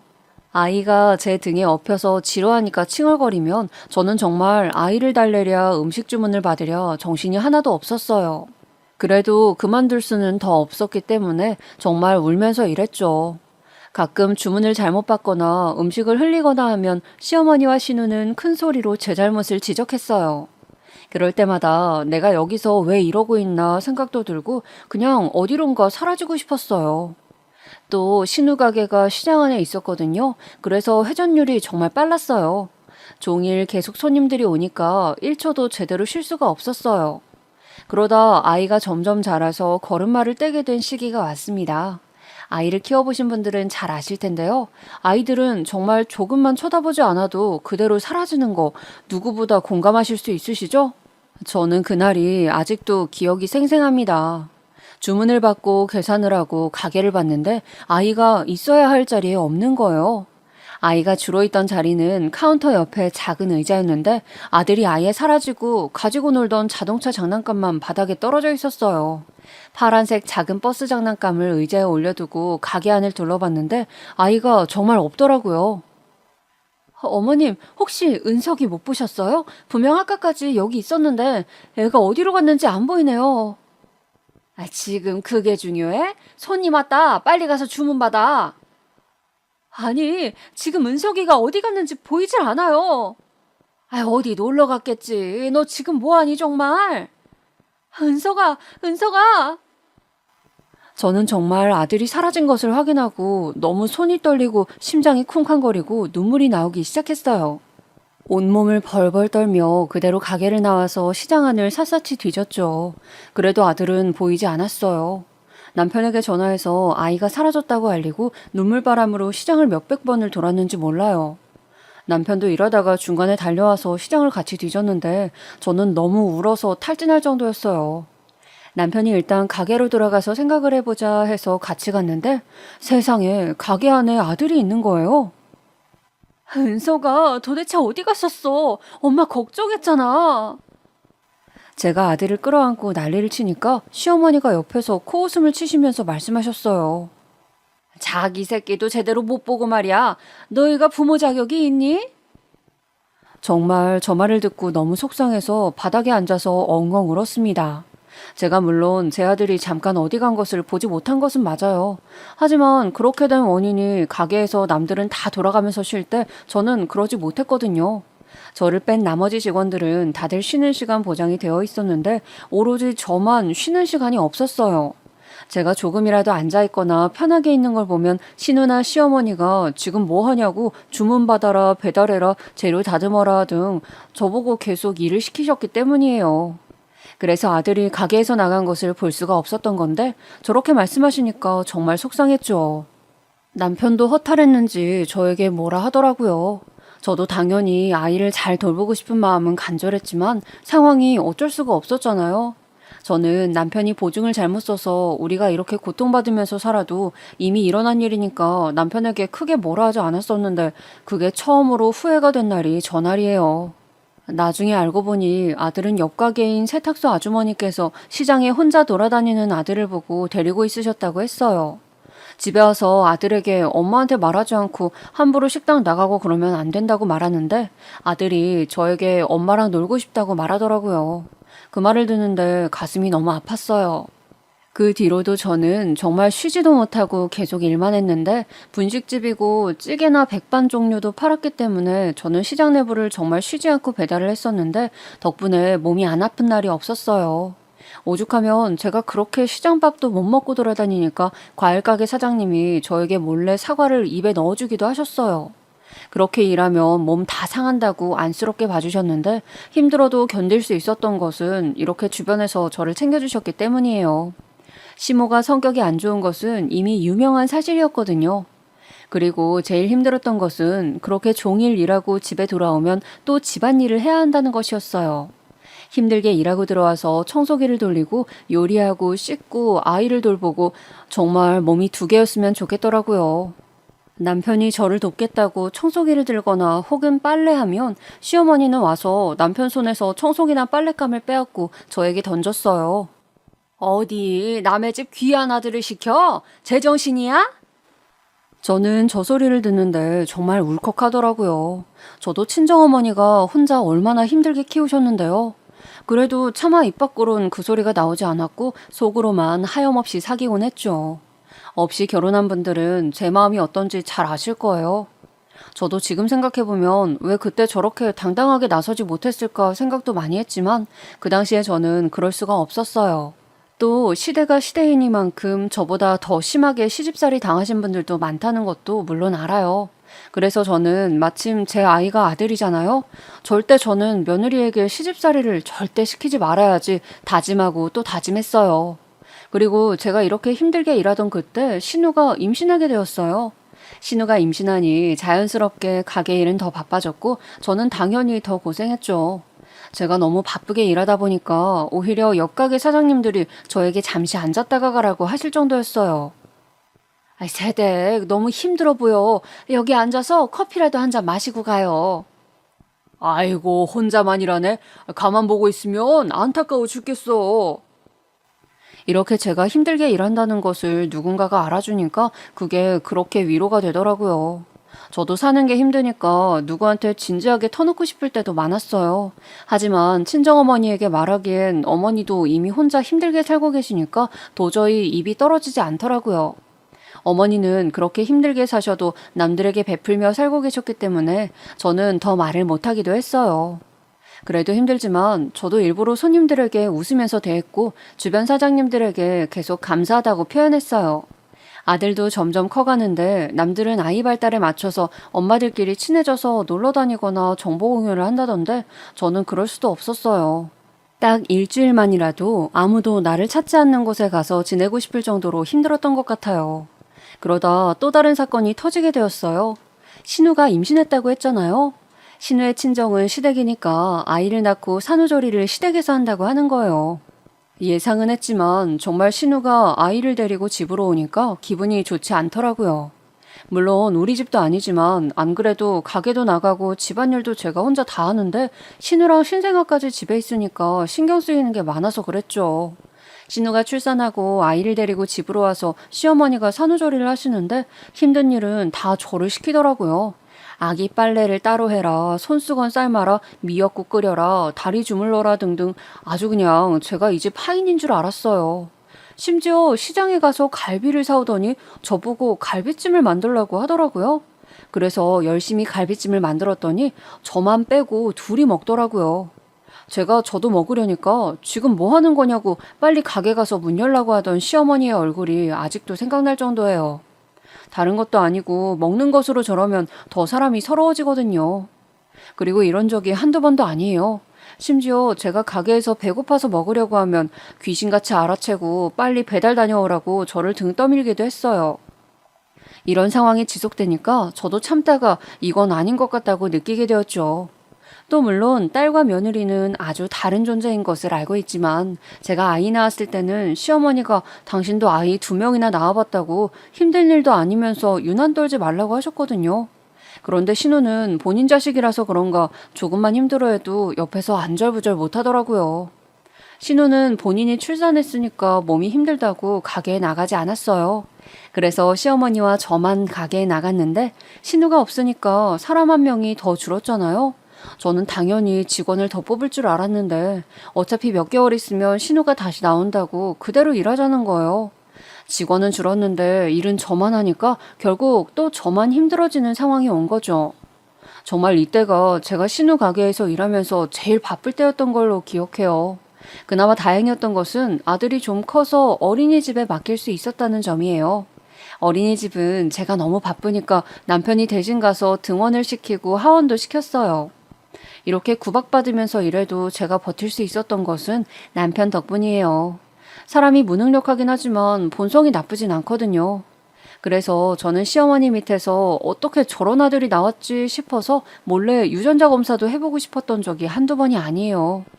암튼 정말 가게가 너무 바쁘니까 정신이 하나도 없었어요. 이 시기엔 제가 집에 오면 바로 쓰러져서 잠을 자기에 바빠서 아들과 제대로 놀아주지도 못했고 제 인생에서 가장 힘들었던 시기가 이때 같아요. 그러다 제가 아까 말한 사건이 터지게 되었어요.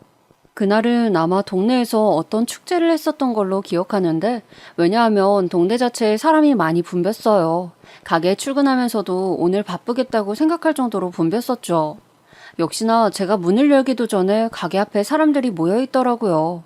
그래서 문을 열자마자 주문받고 요리하고 김밥 썰고 혼자 주방 이모가 오실 때까지 1초도 쉬지 않고 일을 하고 있었어요. 진짜 혼자서는 감당 안 될 인원들이 오기 시작했고 심지어 우리 가게 앞에서 사람들이 기다리고 있더라고요. 제가 신우 가게에서 일하면서 밖에서 자리 나오는 것을 기다리는 것은 본 적이 없었는데 속으로 그걸 보면서 남편한테 전화해서 오늘만 도와달라 해야 하나 싶었죠. 다행히 곧 주방 이모가 오셨고 시어머니도 신우 아침을 챙겨주고 가게에 나오셨어요. 저는 가게에 혼자 있었고 또 그날이 하필 지역 축제라 사람도 많았기 때문에 가게 밖으로 나갈 수가 없잖아요. 그래서 화장실이 너무 가고 싶은데 갈 수가 없어서 고통받고 있었어요. 그런데 시어머니가 가게에 오셨으니까 제가 화장실을 갈 수 있으니 얼마나 반가웠는지 몰라요. 살면서 제가 시어머니를 반가워할 줄은 꿈에도 몰랐는데 말이에요. 그래서 시어머니가 오셨길래 저는 재빨리 가게를 나가서 화장실에 다녀왔어요. 오래 참았기 때문에 더 시간을 지체했다가는 정말 가게 안에서 실수할 것 같아서 얼마나 다행이었는지 모르겠어요. 싸고 나오면서 오늘 정말 바쁠 테니까 물이나 음료는 최대한 덜 마셔야지 다짐까지 하고 가게로 돌아갔는데 저를 맞이해주는 것은 다름 아닌 시어머니의 고함이었어요. 얘, 너 도대체 일도 안 하고 어딜 그렇게 싸돌아다녀? 제발 일하러 왔으면 일을 해. 저는 평소 같았으면 그냥 죄송해요 어머니 하고 넘겼을 것 같은데 하도 참고 참아서 그런가 그날은 속에서 욱하는 게 올라오더니 참을 수가 없더라고요. 화장실 다녀온 거예요. 오늘 오전에 정말 바빴어요. 가게에서 실수할 순 없잖아요. 뭐? 아니 뭘 잘했다고 지금 말대꾸야? 화장실? 기저귀라도 차고 일해. 시어머니는 저렇게 말하고 본인 가방에서 기저귀를 꺼내서 제 얼굴에 던지셨어요. 아마 신우 아들의 기저귀였던 것 같은데 그게 중요한 것은 아니고 저는 정말 제가 아무리 참아도 이런 취급을 받으면서 사는 것은 도저히 안 되겠더라고요. 그리고 저 장소가 시장 안에 있는 가게였고 그날따라 사람도 아주 많았다고 했잖아요. 사람들 다 보는 앞에서 저러니까 얼마나 창피했는지 모르겠어요. 주방 이모, 계산하려는 사람, 주문하려는 사람, 이미 밥을 먹고 있던 사람들 다 저를 쳐다봤어요. 진짜 너무 서럽고 창피하고 복합적인 감정이 들면서 심장이 미친 듯이 쿵쿵대더라고요. 그리고 온몸이 정말 사시나무처럼 벌벌 떨리면서 눈물이 계속 나오더라고요. 그리고 막 주변에서 어머 어떡해 이런 소리도 들리니까 진짜 창피하고 그 자리를 벗어나고 싶었어요. 그동안 시집살이가 심해도 견디고 견뎠는데 아무리 생각해도 이건 아닌 것 같았죠. 뭐하고 서 있어? 빨리 가서 주문 받아. 아휴 일도 제대로 못하고 잘하는 게 뭐야? 저는 저 소리를 듣고 앞치마를 벗어서 의자에 걸고 그대로 가게를 나왔어요. 시어머니가 뒤따라오는 소리가 들리자 정말 미친 듯이 뛰어서 시댁에 도착했죠. 신우가 가게는 어떡하고 집에 왔냐고 하길래 잘난 네 엄마랑 평생 살라고 속 시원하게 한마디 해주고 제 중요한 집만 챙겨서 바로 아들의 어린이집으로 가서 아들을 데리고 나왔어요. 그리고 아들을 데리고 친정으로 무작정 찾아갔더니 친정엄마는 일을 가신 건지 집에 없더라고요. 혼자 그렇게 아들을 안고 얼마나 울었는지 모르겠어요. 그렇게 밤이 되었고 친정어머니가 집에 들어오셨죠. 엄마는 저를 보고 많이 놀라셨지만 차마 막상 엄마 얼굴을 보니까 시어머니 구박에 못 이겨서 친정에 왔다는 말이 전혀 나오지 않더라고요. 제가 그 얘기를 하면 어머니는 누구보다 속상해하실 것이 눈에 보이니까 그냥 아무렇지 않게 아들이 외할머니를 보고 싶어 해서 왔다고 했어요. 그래서 그렇게 넘기고 다음 날이 되었는데 어머니는 건물 청소하는 일을 하셨거든요. 그래서 새벽부터 나가셨어요. 그렇게 힘들게 일하시는 어머니를 보니까 또 마음이 약해지더라고요. 아무리 힘들어도 그냥 참고 버티는 것도 좋은 방법일까 생각도 들었죠. 그런데 전화가 오길래 받았더니 남편이었어요. 생각해보니 제가 너무 급하게 아들만 데리고 친정에 오느라 남편에게 알리지 못했더라고요. 여보, 이게 무슨 일이야? 당신 친정으로 간 거야? 어머니 어제부터 계속 화가 엄청 나셨어. 도대체 무슨 일이 있었길래 이래? 어제 당신 엄마가 내 얼굴에 기저귀 던졌어. 그것도 사람들이 다 보는 앞에서. 내가 이런 취급받으면서 당신 집에서 살아야 해? 무슨 오해가 있었나 봐. 여보 알겠으니까 일단 집에 와서 어머니 화 가라앉히고 나랑 얘기하자. 무슨 소리를 하는 거야? 당신 내 생각은 전혀 안 해? 저는 남편이 저렇게 말하니까 너무 속상해서 전화를 끊고 아들을 끌어안고 엉엉 울었어요. 세상에 내 편은 정말 없는 건가 생각도 들었고 사실 현실적인 문제도 계속 저를 압박하기 시작했어요. 친정에 언제까지 계속 있을 수도 없고 그렇다고 제가 아들을 데리고 어디 갈 수도 없으니까요. 진지하게 어디 시설에 가야 하나 생각도 했고 아예 지방으로 내려가서 아무도 모르는 곳에 가서 시작할까 진지하게 생각하기도 했어요. 아들은 제가 계속 우니까 울지 말라고 애교를 부리는데 그걸 보면서 정말 가슴이 찢어지는 줄 알았어요. 그러면서 난생 처음 성공하고 싶다는 생각이 들게 되었습니다. 나도 성공해서 남들 눈치 보지 않고 돌아갈 집도 있고 화장실 정도는 여유 있게 갈 수 있는 그런 사람이 되고 싶어졌어요. 혼자서 그렇게 생각하는 동안 친정어머니는 제가 왜 친정에 있는지 눈치채신 것 같았지만 끝까지 아는 척을 안 해주셨어요. 지금 생각하면 그저 감사한 마음뿐이에요. 그리고 남편이 친정집으로 찾아와서 저한테 같이 가자고 계속 설득했어요. 저는 당신이 나를 막아줄 것도 아니고 나는 이대로 더 못 산다고 했더니 본인도 정말 정신 차렸다고 꼭 독립하자고 며칠 동안 찾아와서 말하더라고요. 그래서 다시 시댁으로 들어가게 되었어요. 들어갔더니 예상대로 시어머니는 저를 보자마자 손에 들고 있던 사과를 던지셨어요. 나가라고, 여기가 어디라고 오냐고 소리를 지르셨고 남편은 그런 어머니를 말리고 그 소리에 신우 아기가 깨서 울고 신우는 그만하라고 뭐 하냐고 하고 제 아들은 저를 붙잡고 울고 이 모습을 여러분들에게 보여드리고 싶네요. 그래도 이상하게 예전과 마음이 달라져서 그런 걸까요? 더 이상 상처받지 않았어요. 성공하고 싶다는 욕망과 의지가 있으니 아무것도 두렵지 않았어요. 그리고 그 뒤로 정말 악착같이 돈을 모았습니다. 남편이 벌어오면 원래 시모가 관리했었는데 남편은 저에게 몰래 돈을 뺏어주기 시작했고 저도 가게 일을 하면서 가게 가기 전에 우유 배달도 하고 인형 눈 붙이기라고 들어보셨나요? 그런 것도 하고 온갖 일을 다 했어요. 동네 세탁소에서 일감을 받아서 수선도 했었고 제가 가게에 나가지 않는 요일이 수요일이었거든요. 그때는 남의 집 가서 청소도 하고 정말 돈이 되는 일이면 다 했었던 기억이 나요. 물론 시어머니는 제가 돌아온 이후 더 시집살이를 많이 시키셨고 노골적으로 저를 더 괴롭히셨어요. 그런데 저는 시어머니를 신경 쓸 겨를이 없었어요. 신우도 산후조리가 끝나자마자 집을 나갔지만 종종 집에 와서 저를 어찌나 부려먹었는지 몰라요. 그리고 신우 아이도 아들인데 우리 아들하고 비교를 어찌나 하던지 정말 딸이나 엄마나 똑같다는 생각을 많이 했어요. 그렇게 또 몇 년이 지났고 아들이 초등학교에 들어가기 전에 남편과 저는 독립했습니다. 그렇다고 뭐 제대로 된 집이 생긴 것은 아니고 단칸방이었어요. 그런데도 저와 남편은 그게 뭐라고 그렇게 신이 났던지 둘이 이사하고 부둥켜 안고 울었던 기억이 나네요. 남편 빚도 조금씩이지만 갚아나갔고 물론 몇 번 더 찾아와서 저희를 괴롭히기도 했지만 갚으려는 의지도 보여주고 실제로 계속 갚고 있었더니 찾아오는 횟수가 줄기도 했어요. 그리고 저는 독립을 하자마자 바로 신우의 가게에 나가지 않고 다른 가게를 알아봐서 거기에 취직하게 되었어요. 물론 시어머니와 신우는 저에게 배신이다, 그렇게 살지 마라, 은혜를 모른다 등등 폭언을 하였지만 전혀 신경 쓰이지 않았어요. 새로 제가 식당에 취직했는데 그 식당은 국수를 파는 곳이었습니다. 할머니 한 분이 하시던 가게였는데 몸이 점점 불편하셔서 일할 사람을 찾고 계시더라고요. 제가 가서 신우 가게에서 했던 것처럼 혼자 주문받고 일하고 계산하고 다 하니까 사장님은 오히려 저에게 세대 그러다 당신처럼 된다고 살살하라고 하셨던 기억이 나요. 정말 저에게는 제2의 엄마였던 분이시거든요. 우리 아들이 아프면 빨리 들어가라고 하셨고 아들이 학교에 갔다가 가게로 오면 돈은 절대 받지 않으시고 맛있는 거 먹이셨고 오히려 용돈도 주셨어요. 그러다 보니까 저도 더 잘하게 되었고 우리의 유대감은 점점 깊어지게 되었죠. 둘이 일하니까 얘기도 많이 했었는데 제가 시댁 얘기를 꺼냈더니 사장님은 저한테 아직 젊은데 고생이 많다고 하시길래 손을 붙잡고 울었던 기억도 나요. 그리고 사장님은 늘 저한테 월급보다 돈을 더 챙겨주셨어요. 이 밖에도 집에 가서 먹으라고 음식도 자주 챙겨주시고 재료도 많이 주시고 그냥 정말 하염없이 고마운 마음만 드는 분이세요.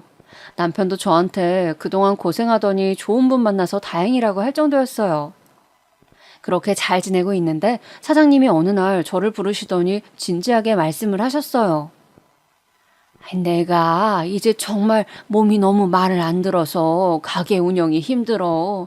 세댁한테는 미안하지만 말이야. 저는 가게를 없앤다는 말로 알아들었습니다. 다시 또 식당을 알아봐야 하니 슬펐지만 사장님 건강이 훨씬 중요하니까 어쩔 수 없었죠. 그래서 체념하고 말을 듣고 있었는데 글쎄 사장님이 저에게 뭐라고 말씀하셨는지 아세요? 새댁이 가게를 계속 이어나갔으면 좋겠어. 아예 새댁한테 가게를 주고 싶어. 젊은 사람이 이제껏 고생 많았어. 저는 정말 놀랐지만 사장님은 완고하게 계속 저보고 가게를 이어나가라고 하셨습니다. 저야 당연히 싫을 이유가 없었기 때문에 저는 그렇게 국수 가게의 사장님이 되었어요. 그리고 이제 제 가게라고 생각하니까 더 열심히 일하게 되었죠. 원래 운영 시간보다 더 일찍 나가서 재료 다듬고 열심히 청소하고 우리 남편과 아들이 먹는 음식이라 생각하고 더 신경 써서 일했어요. 남편도 와서 저를 많이 도와주었고 가게는 시간이 지날수록 훨씬 사람들이 많이 찾게 되었어요. 제가 열심히 하는 것을 다행히 알아주셨는지 동네에서도 찾는 분들이 많아져서 단골 손님도 많이 생겼고 제가 텔레비전 프로에도 출연하게 되었어요. 방송 효과라고 혹시 들어보셨나요? 방송이 나가고 손님들이 더 많이 오시기 시작했어요. 원래 전 사장님이 하실 때도 소소하게 동네 사람들이 많이 찾던 가게는 맞지만 제가 사장으로 바뀌고 손님이 더 늘어났어요. 물론 이 과정에서 시어머니가 그걸 또 어떻게 알았는지 찾아와서 비아냥댔죠. 찾아와서 당당하게 돈 달라고 하기도 했어요. 그런데 제가 수중에 돈이 많아져서 여유가 있으니까 이제 신경도 쓰이지 않더라고요. 그리고 가게는 점점 더 잘 되었어요. 심지어 우리 지역에 오면 꼭 들려야 한다는 유명 맛집으로 자리매김도 되었죠. 그렇게 승승장구하고 있었는데 사장님이 돌아가시는 사건이 발생했습니다. 저는 정말 제 주위에서 누군가가 돌아가시는 게 그때가 처음이었거든요. 사장님은 슬하에 아들이 한 분 계셨지만 왕래는 별로 없다고 하셨어요. 장례식장에서 아드님을 처음 뵈었는데 아드님이 저에게 가게 이어서 해주셔서 감사하다고 하시면서 사장님이 유언으로 저를 많이 도와달라고 하셨다고 말씀하셨죠. 그러면서 저에게 가게에 요즘 사람이 많이 오는데 확장 이전을 하는 것이 어떠냐고 제안을 하셨어요. 거기에 대한 비용 문제는 본인이 다 알아서 하신다고 말씀하시길래 저는 어안이 벙벙했지만 당연히 제안을 받아들였죠. 기회는 잡는 사람한테 온다는 말이 있잖아요. 그렇게 가게는 대로변으로 옮기면서 많이 커지게 되었는데 원래는 동네에 있는 작은 국수 가게였거든요. 그래서 되게 협소했었는데 이전하면서 가게가 많이 커지게 되면서 수용 인원이 확 늘어나게 되었어요. 그 과정에서 직원도 많이 뽑게 되었는데 저는 일부러 아기 엄마들 위주로 채용했어요. 옛날에 신우 가게에서 일하던 그 시절에 제가 생각나서 형편이 어려운데 아기를 키우고 있는 엄마들 위주로 뽑게 되었고 우리 가게를 찾아주시는 손님들에게 정말 감사한 마음밖에 들지 않는 거예요. 저한테 직원들이나 손님들이 사장님이라고 부르는데 처음엔 어색해서 불러도 저를 부르는지 생각하지 못했던 기억이 나요. 그렇게 열심히 일했던 것에 보상을 받게 되면서 당연히 우리 집도 단칸방을 탈출해서 아파트로 이사 가게 되었죠. 그리고 가장 중요한 빚도 다 갚을 수 있었어요. 빚을 다 갚는 날 저는 상상 속에선 막 방방 뛰고 좋아서 미칠 줄 알았는데 막상 다 갚고 갚을 돈이 없다는 것을 깨닫게 되자 약간의 허탈함도 있더라고요. 물론 기분은 너무 좋았지만 그동안 이걸 위해 그렇게 기저귀로 얼굴도 맞고 화장실도 제대로 못 가면서 고생했지라는 생각이 들어서 그랬던 것 같아요. 그리고 돈이 점점 생겨서 사실 처음엔 어색하기도 했어요. 예전에는 콩나물 한 봉지만 사도 종일 가격 비교하고 그랬었는데 이제는 전혀 그러지도 않으니까요. 또 친정 어머니도 우리 아파트 단지로 이사 오게 했습니다. 혼자 저를 키우면서 얼마나 힘드셨을지 생각하면 마음이 정말 아프거든요. 제가 아이를 키워봐서 그런가 이제 엄마 마음이 뭔지 조금은 알 것 같은 기분이 들어요. 남편은 원래 사람 자체가 순하고 착해서 같이 살기엔 너무 좋아요. 단점이라면 그 착한 게 본인 가족들한테도 해당된다는 점이라고 할까요? 사실 저는 시댁에서 나오고 나서 명절에도 시댁에 가지 않았거든요. 그런데 남편은 아이를 데리고 시댁에 꾸준히 가긴 했어요. 물론 그것까진 저도 뭐라 하지는 않았죠. 왜냐하면 아무리 그래도 시모와 신우는 본인 가족이니까요. 그런데 남편이 저한테 어느 날 신우 가게가 망했다고 하더라고요. 사실 아예 예상하지 못했던 사실은 아니랍니다. 신우는 손님 대할 줄을 몰랐고 시모는 직원 대할 줄을 몰랐었거든요. 여러분들도 어디 식당에 갔을 때 친절하지 않거나 혹은 직원한테 하대하는 사장님을 보면 불편함을 느낄 때가 있잖아요. 신우는 워낙 기분파여서 손님에게 짜증을 내는 경우도 많았고 시모는 저를 포함한 직원들에게 워낙 뭐라고 하는 경우가 많았어요. 물론 둘은 저한테 제일 구박을 많이 했었고요. 그게 다 티가 나니까 손님들이 점점 발길을 끊었고 시장 내에서도 더 찾지 않게 된 것 같았어요. 저는 일부러 독립하고 그 시장에 가지도 않았지만 나중에 성공하고 남편과 우연히 들리게 됐을 때가 있었어요. 그때 제가 자주 배달을 가던 세탁소와 수선집, 그리고 젓갈을 팔던 젓갈집과 유독 저를 예뻐하셨던 과일가게 사장님을 뵙고 왔었는데요. 그때 사장님들이 저에게 그때 고생하더니 지금 잘 사는 거 보니까 당신들 마음이 너무 편하다고 하셔서 제가 오히려 감사하더라고요. 그리고 시장을 걷는데 아들을 잃어버렸던 것도 기억이 나고 그냥 그 시절에 제가 많이 생각이 나서 마음이 아팠어요. 그리고 그 기억을 가지고 우리 가게로 돌아와서 더 열심히 일하고 친절하게 하고 무엇보다 직원들한테도 잘하려고 했죠. 물론 시어머니는 정말 끈질겨서 저에게도 연락이 매우 많이 왔었는데 제가 가게 때문에 정신이 없어서 시모나 신우가 찾아오거나 연락해도 사실 대꾸할 시간이 없었어요. 그러던 어느 날 시모가 저에게 찾아와서 진지하게 말을 하는 거예요. 나랑 명진이가 여기서 일하면 안 되니? 우리가 이미 가게 해봐서 잘 알잖아.